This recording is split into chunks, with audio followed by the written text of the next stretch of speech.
Cholesterol. What's the optimal level of cholesterol? No matter where we live, how old we are, or what we look like, health researchers from the Institute of Circulatory and Respiratory Health have discovered that 90% of the chance of having a first heart attack can be attributed to 9 modifiable risk behaviours.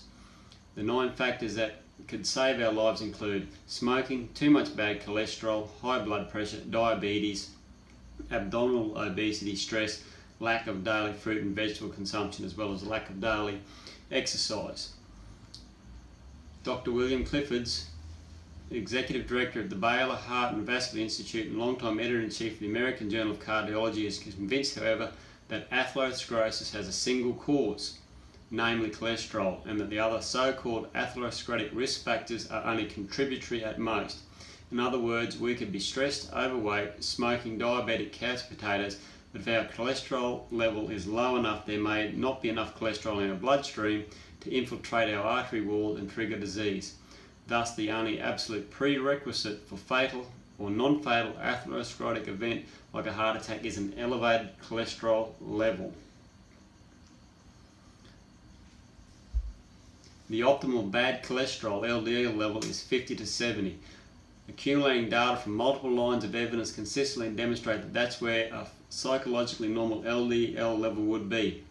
It appears the threshold above which atherosclerosis and heart attack develops. That's what we started with birth, and that's what fellow primates have, and that's the level seen in populations free of heart disease epidemic. One can also look at all the big randomized controlled cholesterol lowering trials. So if we want to talk about cholesterol a bit more, eggs, very high in cholesterol. So they've done the research, a year in the life of a study subject taken on and off eggs. First, the researchers take him off eggs, put him on a cholesterol-free diet, and his blood cholesterol plummets within 3 weeks. Then they give him lots of eggs and his cholesterol shoots back up and stays high until they take the eggs away and put him back on a cholesterol-free diet. The researchers were essentially turning his high blood cholesterol on and off like a light switch that was made out of eggs.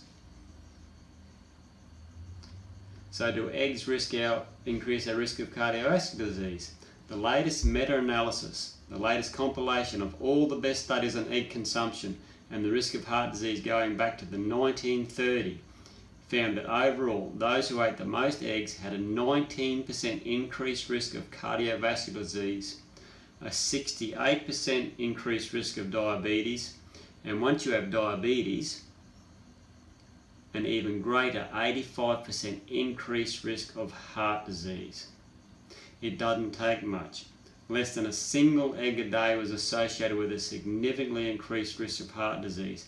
Just over half a egg a day may increase heart disease risk by 6%.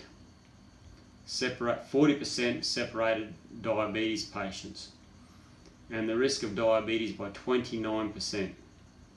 The researchers conclude that their findings support the American Heart Association dietary guidelines, which advise restricted egg consumption in adults for preventing cardiometabolic disease like diabetes, our 7th leading cause of death, and heart disease, our #1 killer.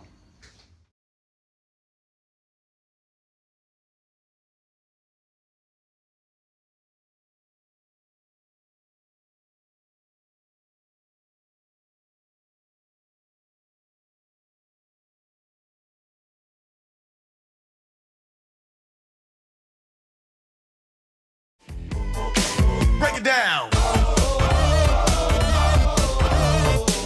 Saturated fat. The reason those eating a plant-based diet have less fat built up in their muscle cells and less insulin resistance may be because saturated fat appears to impair blood sugar control the most. The association between fat and insulin resistance is now widely accepted. Insulin resistance is due to so-called ectopic fat accumulation, the buildup of fat in places it's not supposed to be, like within our muscle cells. But not all fats affect the muscles the same. The type of fat, saturated versus unsaturated fat, is critical. Saturated fat, like palmate, found mostly in meat, dairy and eggs, cause insulin resistance. This is what leads to diabetes. but Olate, found mostly in nuts, olives and avocados, may actually improve insulin sensitivity. Recall I said that there is saturated fat in some plants such as nuts, seeds and avocado, but it's not a bad saturated fat.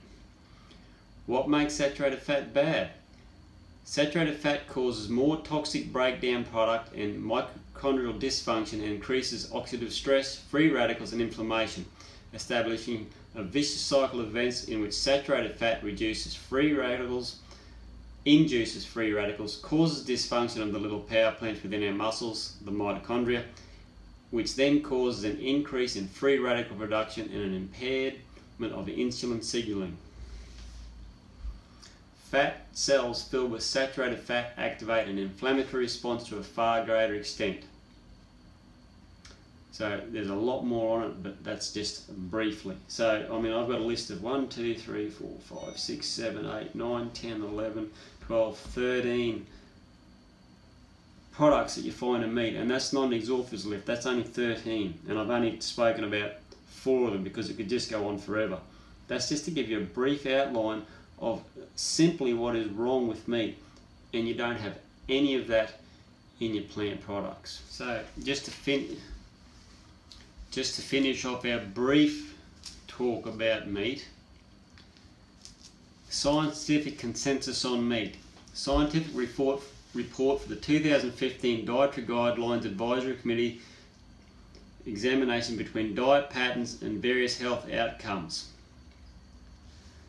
Revealed remarkable, outstanding, consistent findings and implications for all conclusions. Cardiovascular disease, hypertension, cancer, diabetes, with moderate to strong evidence, higher intake of red and processed meat was identified as detrimental to the health. That's the US Dietary Advisory Committee. Meta-analysis, red meat and mortality. Meat and diabetes, 51% increase from 1 serving of processed meat. Red meat, cardiovascular disease, unprocessed red meat and cancer, 44% increase.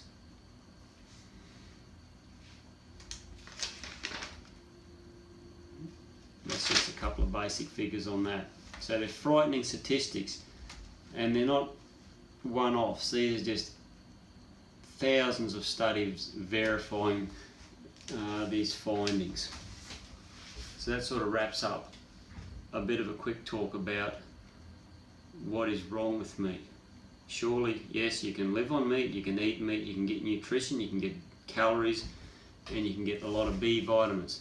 You don't get fibre, you don't get vitamin C, you get a lot less of your other vitamins and minerals, and it's the package deal. It's all of those toxins that I've just talked about, saturated fat, cholesterols, AGEs, NEU5s, on and on and on.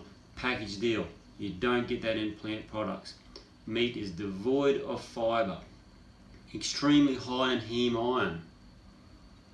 Heme iron's associated with cancer. Iron is only absorbable in the presence of vitamin C. There's zero vitamin C in animal products.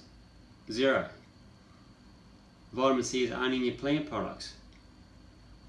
Cook your vegetables, you boil them, you destroy the enzymes, and you get rid of half of the vitamins and minerals and reduce your vitamin C.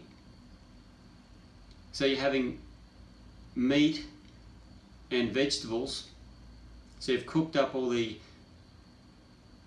meat with all the dangerous products, and you've cooked that and made it worse by cooking because of the hydrocarbons, and then you cook your vegetables and destroy half or more than half the nutrition in there, boil out the vitamins and minerals.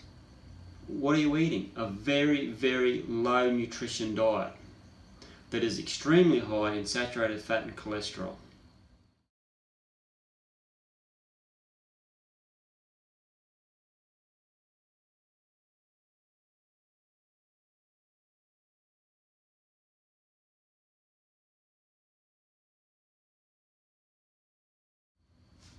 Go vegan. Yeah, come give me the veggies, give me the fruits. Give me the greens, give me the roots. What? Give me the seeds, give me legumes. Come on, I got what what you need, I'm giving you truth. I'm a vegan. You could say this is a truth ballad. I start my day off with a fruit salad. I'm carved up, feeling healthy and full of energy. Food is my prevention, I don't need chemical remedies. I don't take prescription pills, I'm never feeling sick or ill. Unless we talking about the rhymes I spit and how I flip my skill. This is real, gotta maintain fitness. Being vegan ain't a diet, it's a lifestyle and we live this. Plant-based bigness, you see the way I lift this. Big heavyweight